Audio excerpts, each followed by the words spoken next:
1857 में भारत सिपाही विद्रोह 1857 की क्रांति ब्रिटिश शासन की नींव हिला गया।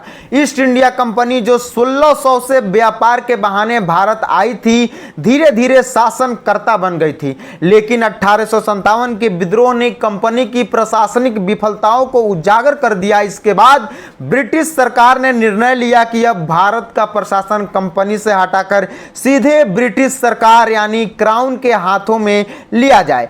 आज तारीख है 2 अगस्त और आज ही के दिन साल 1858 में ब्रिटिश संसद में वह ऐतिहासिक कानून पारित हुआ था जिसने भारत के भविष्य की दिशा बदल दी। हम बात कर रहे हैं भारत सरकार अधिनियम 1858 गवर्नमेंट ऑफ इंडिया एक्ट 1858 की।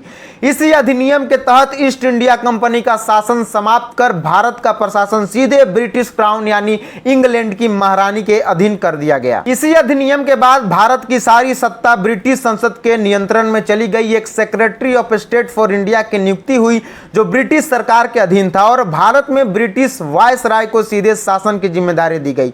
भारत में अब गवर्नर जनरल की जगह वायसराय की नियुक्ति किया गया।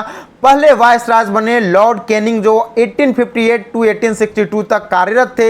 इस कानून ने भारत के इतिहास में एक नया अध्याय लिखा और यह वही बिंदु था जहां औपनिवेशिक शासन अपने सबसे कठोर रूप में शुरू हुआ। आज हम 2 अगस्त को याद करते हैं तो यह दिन हमें हमारी औपनिवेशिक विरासत और संघर्ष की शुरुआत की याद दिलाता है। इतिहास को जानना, उसे समझना और उसे सीखना हमारा कर्तव्य भी है और जरूरत भी।